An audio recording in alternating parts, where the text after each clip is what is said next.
Ladies and gentlemen, welcome back to the channel. It's time for our match reaction to Ross County 1, Celtic 4. A game at one point looked like Celtic could be on their way to dropping points, but a late barrage of goals made sure that Celtic extend their lead at the top of the table once more, once again putting the pressure on opposition to close the gap. We are flying, and even in the toughest of conditions, we walk away with 4 goals. It's good. It's very good. Let's talk about that. Hello, like and subscribe if you haven't already. It's nice to be back early on a Saturday afternoon. A freezing cold day in Glasgow, but even colder up north in Dingwall. Despite the horrendous conditions, Celtic walk away with all 3 points, which means the league table is looking gorgeous as things stand. It was already gorgeous going into the game this afternoon. And as I said in the kind of intro to the video, there was a point today late on in the game where it looked as though Celtic were on track to dropping points. Very rare for us, of course, this season. We've only done it on a couple of occasions. It looked as though Ross County had got themselves into a position where they had frustrated Celtic into dropping points. And it was just one of those days that acts as a reminder, I think, to Celtic fans, and maybe the more impatient Celtic fans, that patience is key. Patience, young Padawan. The goals will come. And it was never going to be easy today. I took one look at the pitch this afternoon when the coverage started on Sky Sports, and I just knew that it was going to be a tough game to sit through, a tough game for the players to get through. The pitch was bobbly, frozen over. It was all the makings of a rough afternoon for Celtic, and Ross County certainly went to play like that and make life difficult for Celtic and frustrate us. But it's nuts because 4-1... despite the way that the game ended up playing out and Ross County being unlucky in the end, it was actually quite flattering on them because there was so many chances for Celtic in that game, especially in the first half, I thought, where Celtic could have had more than 4 this afternoon. Kyogo could have had more than 2 himself this afternoon. And despite it being one of those games where the patience, you had to be there and you had to sit through maybe some slightly duller football at times, there was also a part of that game where I thought Celtic could have been running away with us come half time. So, yeah, ultimately, I'm just happy with 3 points, and I'm happy to go up to these tough venues, which are hard to play at the best of times. I'm happy to go up there and see us walk away with 3 points at this time of year with the fixture congestion and everything else. I don't need to repeat the same points that I repeat in every match reaction at this point in the season. But it is genuinely impressive that Brendan Rodgers has us playing with such confidence that he can break down teams in different ways. In his own words, he can change the point of attack when he needs to. We're a well-oiled machine at the minute, and we didn't let the pressure get to us this afternoon. Similar to, I would use Wednesday night as a reference point. You know, being 1-0 up for such a large portion of the game, getting into the last 10 minutes and knowing that teams sometimes let the pressure get the best of them. Teams like Rangers would probably ultimately go and concede a goal. Celtic, they didn't. They went and waited and waited and waited. They found the second. They won 2-0. Today, they waited. They made it 2-1 late in the game. And that is the different dimensions that this Celtic team has to it at the minute. So, yeah, big thumbs up from me all round. We're going to try and cover it from start to finish. There is performances that were good. There were performances that weren't so good. And we're going to try and cover it all today. I mean, one thing that I haven't even spoke about is the fact that we done this afternoon with a depleted side. We went there with 1 fit winger. And we still managed to score 4 goals. And I know what people that support other teams will say is, doesn't matter. You still have a superior team. You still should be blowing teams out the water. It doesn't make a difference if you turn up with 1 winger, 5 wingers, no wingers, whatever. I understand that people will always jump to that. Celtic should be winning these games anyway. And to an extent that is true. The team that played today was more than good enough to be beating Ross County. And I mean that with all due respect to them. But I mean, Kyogo on the left, Yang on the right, Idah up front. It's hardly a bad team. But, you know, it means Celtic need to change what they're doing. And you've seen the shape in the first half. It was very different. There wasn't an identity that we were familiar with in that first half. It wasn't as if it was a straight 4-3-3. It wasn't as if it was a 4-4-2. It was a hybrid of different formations and styles that Brendan Rodgers was putting out there in the park in the first half. We had Alistair Johnson effectively playing as a right winger. We had Kyogo fluctuating between the left wing and up front. Idah who would drop back a bit deeper. It was a very weird shape. And, that can be difficult to adapt to so quickly, especially on a pitch which is so much smaller than what we train on and what we play on at Celtic Park. So there was a number of things that were against Celtic today, not just the environment, not just the cold and the weather and the bobbly pitch. We had injuries, we had our own problems, and people will be quick to look over that and say that it's not an excuse for Celtic.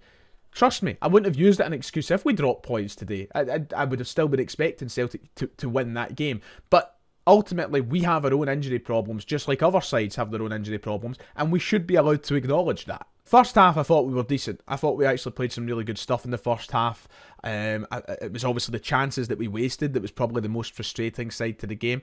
But the goal came through a magnificent Alistair Johnson cross, and I mean a magnificent Alistair Johnson cross. Did you see the swerve on that ball as it reached Kyogo? Fantastic, and it was good to see him on the end of it scoring it with confidence after he'd missed a couple of chances in the game. And between him and Adam Idah, we could have had 2 or 3, I think, leading up to that first goal. Came in the 40th minute, and before that, Idah missed an absolute stinker. Kyogo had a couple that were saved by the keeper. They were really good saves. Maybe a more confident Kyogo scores those goals. But ultimately, I think it was wasted chances that stopped us having the game wrapped up in the opening 45. On that note, Kyogo being back in the goal, scoring 2 today, is magic. It's huge for us, and I'm delighted that he's back on the scoring sheet. I mean, this is a guy who a lot of fans were willing to drive to the airport amongst the Atlanta United rumours. Today, giving us all a reminder as to why he is so important to this Celtic side, whether he's in the form or not. I have been backing him all season, and I have been very vocal on the criticism that he's faced. Yes, we can critique him. Yes, we can be disappointed by his performances this season. I have been disappointed by his performances this season. It doesn't mean I'm in any rush to see him leave the club by any stretch of the imagination, and today acted as a reminder of that. The goals that he can bring from different ways, scoring. He's one of the smallest guys in the park, and you see the header he scored the second half. It was absolutely brilliant. And that's why, confidence is key in a striker. We know that, but that's why you've got to help feed him confidence. Don't just bin him, put him to the side and pretend that he's not done what he's done for the last 3-4 years at Celtic. Feed his confidence, help him along the way, and he will score goals. He scored 2 goals in a tough game this afternoon, and hopefully that leads into these games that are coming thick and fast. But the cross was magnificent to Johnston. The finish was brilliant, and a real pleasure just to see him back on the sheet. Rest of the first half, midfield I thought looked good. Engels again, he's looking better and better as the games go by. Defence didn't have too much to do. I guess we probably should talk about Adam Idah. I know that Adam Idah is going to be one of the biggest talking points coming out of today's game, and probably for the remainder of the weekend. People's patience is wearing thinner and thinner with the quality of what he's offering right now, and we've been so hard done by this season when it comes to the striking performances, haven't we? Kyogo hasn't been at his best, Idah's not been at his best, and you really are just hoping for one of them to step up and take their chance. That's him started 3 games in a row now, for the first time ever, by the way. First time he's ever started 3 league games consecutively for Celtic. And between the 3 games, I can name very little as to what he's done. I didn't think he was too bad against St Mirren, but against Dundee United and against County today, didn't offer anything at all. And this is not me saying that I don't back him. Listen, everybody here knows how big an Adam Idah fan I am and how much I wanted the club. I was on here preaching that Celtic should spend the money on him and pay the 9 million for him, because I genuinely believe deep down he was worth that. But I'm starting to feel like we're getting the Idah that I was so against us signing initially this time last year. I remember sitting here last January saying Idah's a terrible signing. Idah shouldn't be coming to Celtic, and I was proven wrong. And in being proven wrong, I became such a big Adam Idah fan because I just liked what he brought to Celtic. I liked the different element of being a striker that he had. It was something different from what we had with Kyogo, and I would even say Giacomakis. He was, and of course, he was just a big physical presence, a real old school striker, and I liked that, and I became such a huge fan of him to the point I begged the club to spend 9 million on him on this channel.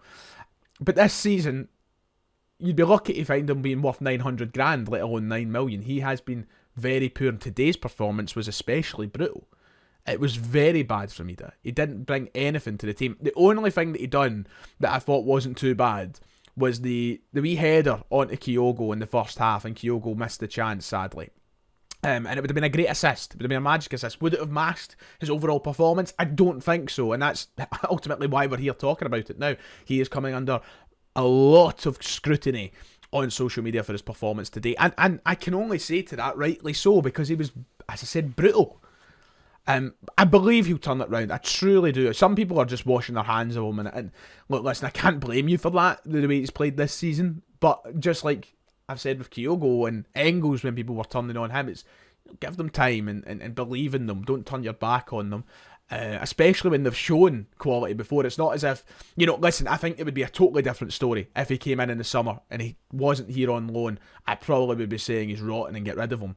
But we've seen between January and May of 2024 how much he can do when confidence is there. It's just not there for him at the minute.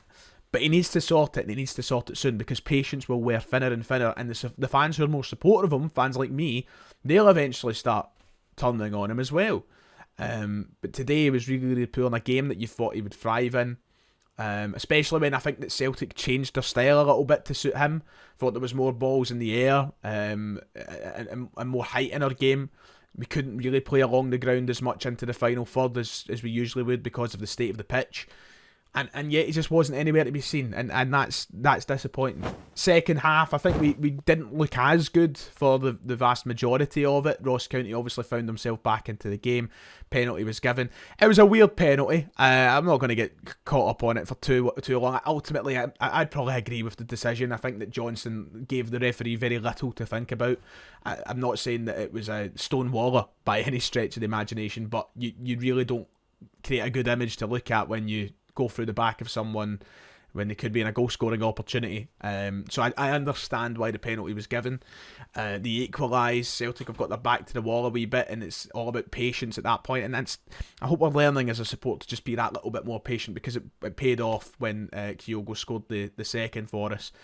Great header, touched on it in my first half review. And it was just brilliant to see him back in the goals, quite frankly.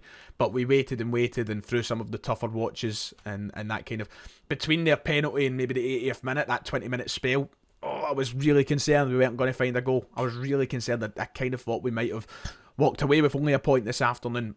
And in the last 10 minutes, bang, we turn it on. Kyogo scores, Engels and his double take penalty. I already know that there is going to be some absolutely mad opinions floating around about us getting a double take of that penalty. It's going to be the Vatican assistant ref and the sustained pattern of assistance and all that nonsense. That was Jerzy Dudek 2005 type goalkeeping from the county keeper. He was basically trying to get into his own bastard in half. It obviously had to be retaken. He was miles off his line, man, and Arne Engels converts. Arne Army rise. The Arne Army are strong, I tell you that, and I am willing to lead the Arne Army into battle. I love him to bits, honestly, and I'm so glad he's come through all of this criticism. I stood here well, I didn't stand. I'm sitting down as I always do. I've sat here every week through the best and the worst of him and supported him and said it will all come good. He's obviously a talented player. Again today, brilliant. Finds another penalty goal. This is a talent we have on our hands here, ladies and gents. And if you don't believe it yet, then I don't know what else is going to convince you, because I just think he's great. Brought a real energy to the midfield today. I think he's brought that in the last few games. A lot of movement in there. I really like Arne Engels, and I'm glad he got on the score sheet yet again today. Even if it took 2 attempts from the spot. People will be saying, oh, he'd have saved it if he didn't come off his line or whatever. Well, he came off his line, so can't have cheating, can we? And then we finish it off. Luke McCowan, love seeing him get a goal. Johnny Kenny with an assist, big shout out to him making his debut for Celtic this afternoon. Overall, that last 10 minutes really completed a good afternoon for the side, and I'm sure Brendan Rodgers will be delighted with it. And I mean, I'd be terrible if I missed out. I thought Yang was good today. You know that I did. Nothing spectacular, not exactly a performance that's going to blow us away. But for I'll always hold my hands up on this channel, and I've done it over the years. The players that I'm most critical of, I've done it with Scales, I've done it with others. If they play well, I will give them their props, because I'm not against any Celtic player. I'm not. And I thought Yang was fine today. I thought more than fine. I thought Yang was good today. There was only one moment in the game I was like, oh. And people were going on about how he should have burst the net with his chance. I get that. But the defending from the County player was really good. It was a great tackle on him to win the ball and to stop him from getting his shot away. Could Yang be a bit quicker? Of course he could. But he's not a guy flying with confidence at the minute. He's also he's not a striker. It's not his job to be in those positions. You know, when he finds himself there, it's a rarity. He's a winger, and he's a very traditional winger in the sense that he's always hugging that byline. So, you know, I really thought he was fine today, and I think he deserves a wee shout out for it. But generally, I think the only poor performance I would highlight would probably be Idah and everybody else I thought done their bit today. And I mean, to win 4-1 a game like that, so with some of your best players missing, I'm not full of complaints. So yeah. Anyway, I'm going to wrap it up. Make sure to hit like and subscribe. We'll be back on the channel to talk about transfers very, very soon. Could be as soon as tonight. So keep an eye out. We'll see you all next time.